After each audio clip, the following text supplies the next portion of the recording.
Olá a todos. Hoje nós vamos continuar conversando um pouquinho sobre avaliação do mercado, certo? E a ideia é falar sobre tendências de mercado de longo prazo para a questão de curso online. Ou seja, se você vai investir seu tempo, seu recurso financeiro eventualmente para comprar uma máquina, uma filmadora, essas coisas todas, você vai querer saber o que vai acontecer em longo prazo. Por quê? Porque muitas coisas dão certo em longo prazo. É difícil você ver algo que dá certo em curto prazo. Você precisa ser um pouco insistente, precisa de um pouco de tempo, certo? Pois bem, então vamos dar uma olhada em longo prazo. Em curto prazo a gente já sabe que está ok, é muito bom, positivo e tudo mais. Pois bem, a tendência de crescimento ela é óbvia em todos os sentidos. Todos os sentidos. Em longo prazo, a gente sabe que a questão de curso online, a questão de educação pela internet é uma tendência, não vai ser reversível, ela vai só aumentar. Não tem segredo disso. Em questão de número de trabalhos, olha só, criação de novos empregos, em questão de vendas, em questão de tudo, só vai crescer, vai aumentar, sempre vai aumentar, essa tendência natural, certo? É a nova forma de educar, é muito mais fácil, inclusive, é muito mais, vamos dizer assim, é muito mais cômoda, é prática, é rápida, é tudo. Então assim, é uma tendência, vai crescer, só vai crescer. Então não tem segredo. Aparentemente a gente olha e fala o seguinte, não, se vai só crescer em longo prazo, então é só maravilha, é só nada de braçada, certo? Pois é, eu já tive em vários setores de crescimento de curto prazo, que depois se tornaram crescimento de longo prazo, e todos esses setores eles apresentam seus desafios, que é o seguinte, vamos lá. O longo prazo é o que vai dar mais importância para o curto prazo, porque eu vou desanimar vocês um pouco em longo prazo, e a ideia é manter vocês animados no curto prazo. O que isso significa? Eu quero que todo mundo tenha um certo senso de urgência. É bom começar agora. Não deixa para daqui 2, 3 anos, 5 anos, 10 anos. É bom começar agora. Se você for entrar nessa parte de desenvolver cursos, é bom começar agora. O melhor potencial é agora. Embora o crescimento sempre vai continuar, o crescimento dos cursos online e tudo mais, vai ficar cada vez mais popular, e embora isso, em longo prazo, vai apresentar vários desafios. Então vamos lá. Quando o setor começa a crescer muito, que nem a questão de cursos, em geral é questão de tempo para que os governos regulem pesadamente o setor com regras severas. Isso é normal, ok? É normal. Todo mundo está feliz, todo mundo está ganhando seu dinheiro, etc. Tal. Aí vem um monte de gente de terno com um monte de caneta e estraga tudo, ok? Pois bem, neste caso, o pior momento para se entrar em algo é quando essas coisas, ou seja, essas regras, elas já estão em vigor. Quando elas já estão em vigor, essas regras, é muito difícil entrar. Vou dar um exemplo aqui. Eu tenho uma empresa na área de geofísica, ok? É uma área que sempre foi muito bem e tudo mais, e continua indo. Só que, quando eu entrei, não tinha quase legislação no setor, tá? Muito simples. Então eu fazia o serviço aqui, ali, etc. Tal, e era muito simples. E de repente apareceu uma leizinha lá que você tem que ter um papel, beleza. Então eu fui lá, coloquei esse papel, tem na empresa. Todo ano tem uma funcionária lá que está tirando esse papel para apresentar para os clientes, beleza. Aí apareceu que precisava de mais alguma coisa. Tudo bem, a minha funcionária está lá, faz o papel. Aí apareceram que tem um compliance que precisa de uma regulamentação, não sei o quê. Tudo bem, vai lá e faz mais o papel.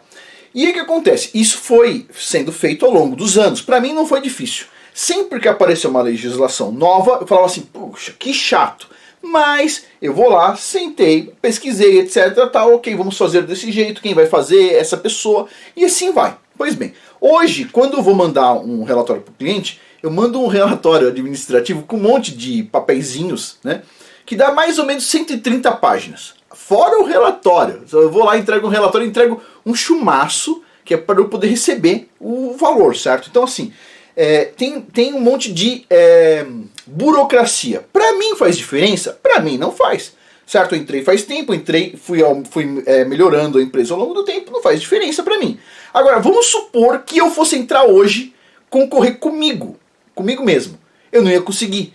Por quê? Porque como é que eu vou aprender a trabalhar com tantos papéis, tanta burocracia em questão de alguns meses para conseguir concorrer com o Afonso? É difícil, porque tem um monte de papelada. Se você não tiver todas as papeladas direitinho, você não vai conseguir nem receber o valor do seu serviço.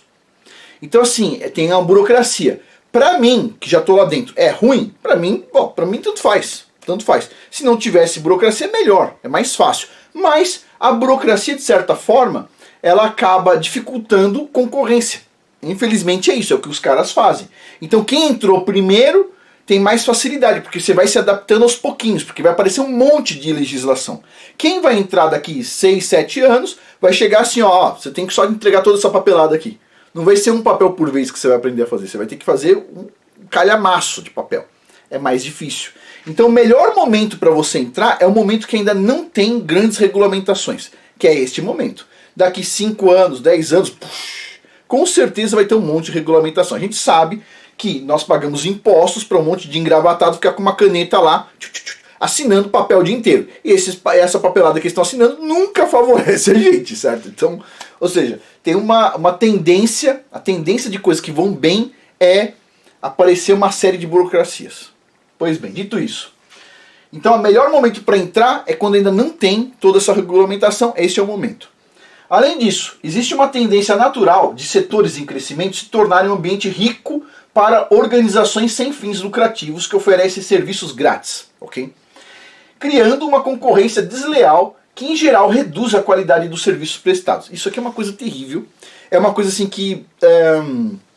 Eu não entendo porque foi criado, tá? Porque assim, em geral, quando a gente pensa em uma ONG, uma organização sem fins lucrativos, a gente pensa o seguinte, vai ser uma ONG para ajudar pessoas pobres. Bom, ninguém quer ajudar pessoas pobres no sentido assim, eu quero, você quer como uma caridade. Mas não tem empresas que vão falar o seguinte, minha empresa é específica de ajudar pessoas pobres. Não tem isso, certo? Então entra as ONGs, em tese, ocupariam esse espaço. Porém, muitas vezes, elas entram concorrendo com empresas privadas oferecendo serviço gratuito. Vou dar um exemplo. Por exemplo, no meu setor de novo, meu setor de geofísica. Eu faço um serviço que tem lá, por exemplo, eu tenho que mandar análise de água para o laboratório, tenho que fazer isso, tenho que fazer aquilo, etc. Tal, certo? Pois bem. Então, em alguns casos aparece, por exemplo, uma ONG que vai conversar com o meu cliente para oferecer o mesmo serviço. Só que essa ONG ela tem uma parceria com a universidade, certo? E aí a análise de água que a ONG vai fazer, ela vai fazer grátis com a universidade, certo? Eu tenho que pagar para o laboratório. A ONG faz grátis com a universidade porque eles estão juntinhos. Se eu chegar na mesma universidade e falar o seguinte, você faz grátis para mim? Não, eu não faço. Mas para a ONG, como ela é sem fins lucrativos, em tese, a universidade faz o laço. Pois bem, então, de cara, a ONG, se ela for cobrar do meu cliente, ela vai cobrar mais barato, certo? Mais barato que eu, porque eu estou pagando caro para o laboratório. Pois bem, só que tem uma vantagem ainda. A ONG não paga imposto, eu pago, né? E a ONG ainda pode, o cliente eventualmente pode abater o que ele está pagando, talvez no imposto de renda, não sei como é que funciona. E no meu caso ele não vai fazer isso. Então, ou seja, ele vai ter que pensar quem que ele vai contratar, o Afonso ou a ONG, né? Então ele vai ter que pensar nisso aí bem. Um é mais barato, só que ele sabe que eu sou uma pessoa de confiança, eu vou fazer tudo direitinho, que tudo vai ter o certificado direitinho. E a ONG eventualmente aí vai ter problema, então, mas ele vai ter que balancear aí. O que acontece é, muitas empresas hoje optam em contratar serviços de ONG. E aí quando contrata o serviço de ONG, quem está deixando de fazer aquele serviço é a iniciativa privada, que paga imposto, que tem funcionário, que tem tudo isso. Então o que acontece? Em geral, com o tempo isso vai abaixando a qualidade do serviço e as empresas acabam depois que abaixa bastante a qualidade do serviço, voltam a contratar as empresas privadas para fazer, porque sabe que é incomparável a qualidade de uma empresa privada perto de uma ONG, né? Então assim, as pessoas acabam fazendo isso, acabam fazendo essa volta. Mas, em geral, aparece uma multidão, assim, como se fosse uma multidão de ONGs querendo entrar nos setores onde a iniciativa privada está.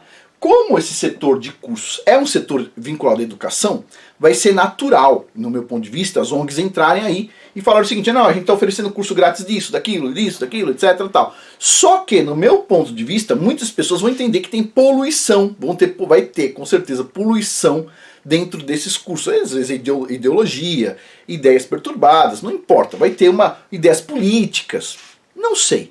Mas é uma tendência, não estou falando o que é hoje, eu estou falando qual que é a tendência do futuro, o que eu vejo lá na frente. Então vai ter uma tendência de aparecer muitas ONGs oferecendo cursos grátis, eventualmente concorrendo com o seu curso, certo?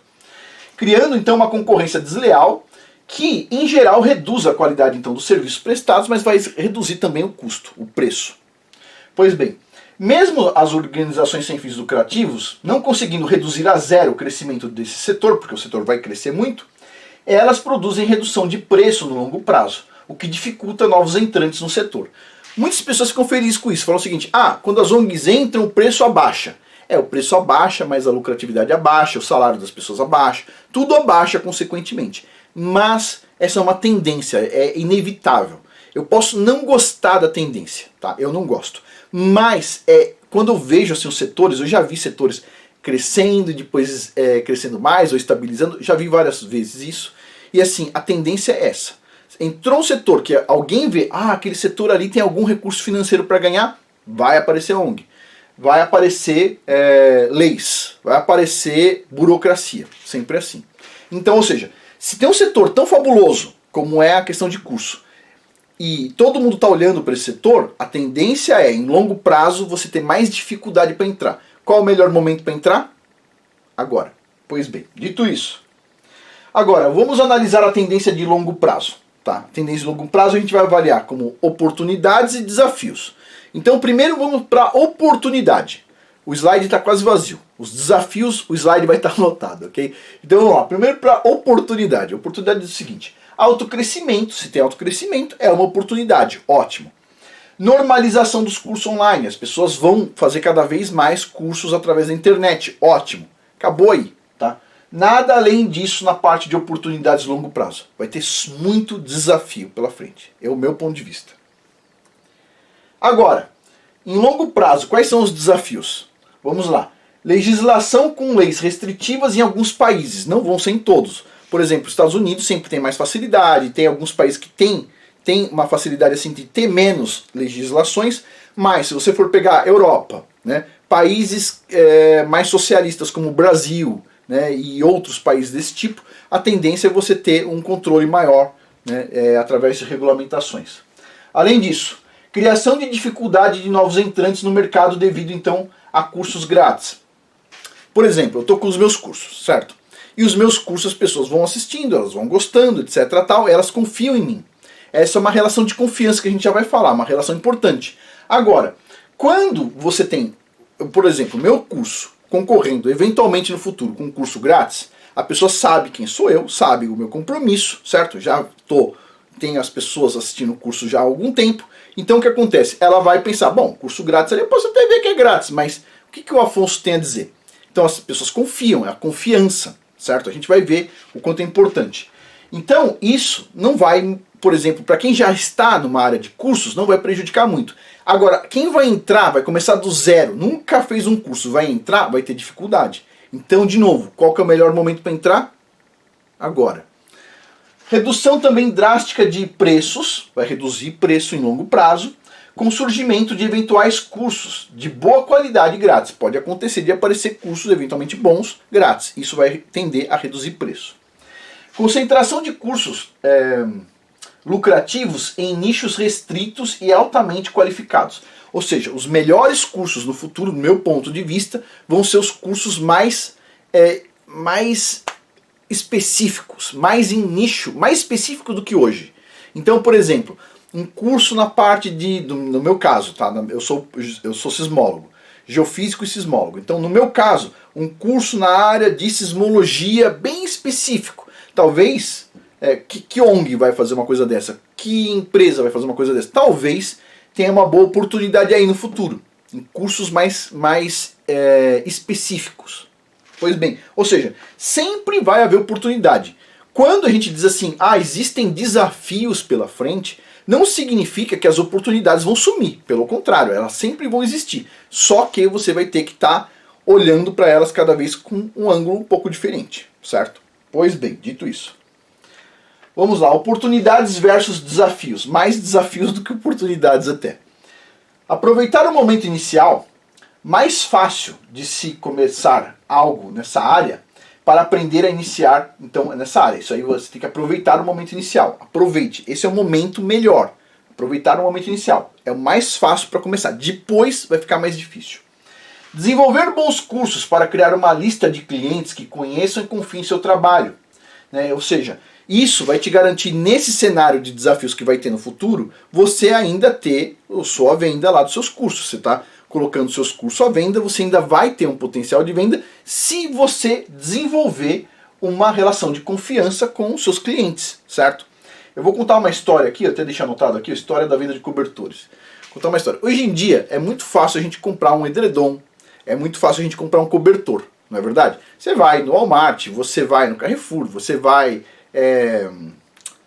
Mesbla não existe mais. Você vai nas lojas de departamento e você compra lá um cobertor e um edredom, o que você quiser lá, certo? Lençol, tudo mais. Coisas de boa qualidade, coisas de péssima qualidade, tudo isso. Pois bem.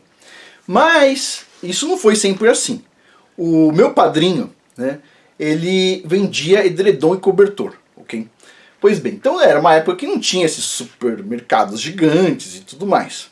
E ele vendia esses edredons e cobertores. Então ele comprava, ele escolhia o melhor produto que tinha, coisa bacana, colocava no porta-mala do carro dele e ele ia nas clientes dele mostrando, ó, tô aqui com esse cobertor, alguém vai casar, vai precisar de edredom, você vai dar de presente, etc, tal.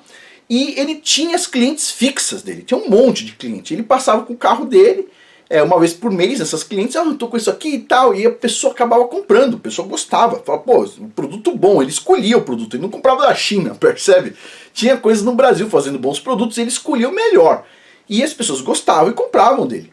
Ok, e de repente chegou os supermercados, os hipermercados, e aí o pessoal começou a vender isso assim, ó, lá louca, com preço lá embaixo. E o preço dele era muito mais alto, porque ele comprava só coisa boa qualidade, ele tinha que ganhar a comissão dele, ele tinha que pagar a gasolina dele e tudo mais. Então ele só vendia coisa cara, certo? E de boa qualidade.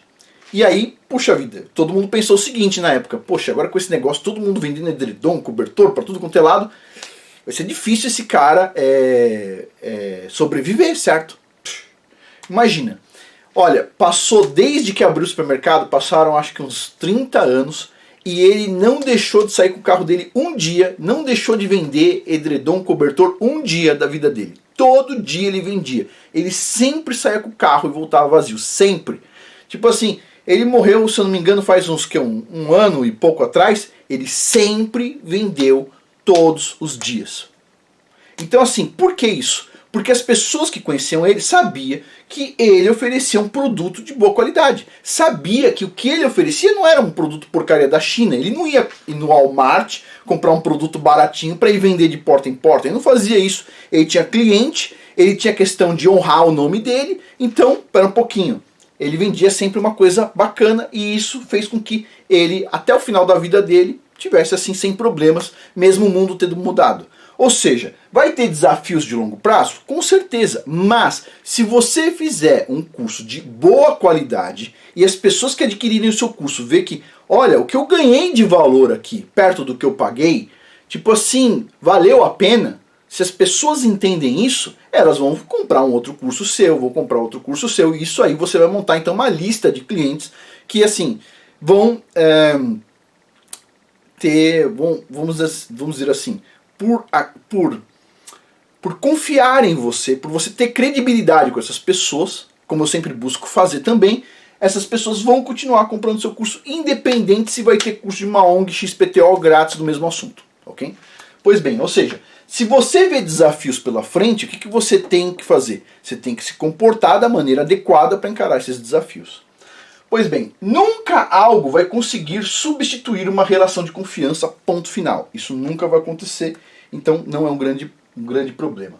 Em longo prazo, além disso, cursos criados por inteligência artificial com base em catalogação podem substituir porcamente, nunca vão substituir perfeitamente, mas porcamente, os cursos criados por humanos, reduzindo então o potencial do mercado. Vai ter muitos cursos eventualmente, mas a gente sabe que o pessoal consegue fazer determinadas coisas, então com a tecnologia o preço dos cursos eles vão reduzir, certo? Então, resumindo tudo aqui, em longo prazo tem muitos desafios, tá? Tem oportunidades, mas tem muitos desafios. E para isso você tem que se comportar adequadamente desde o início. Ou seja, cursos de boa qualidade, certo? Para você fidelizar então a pessoa que está comprando o seu curso. E além disso você desenvolver essas relações de confiança que, bom, vão permitir você passar por esse período. Além disso, a questão de legislação. Qual é o melhor momento para começar? Quando ainda não tem muita legislação, que é este momento aqui. Ok? Bom pessoal, por hoje é isso. Muito obrigado a todos. Até mais.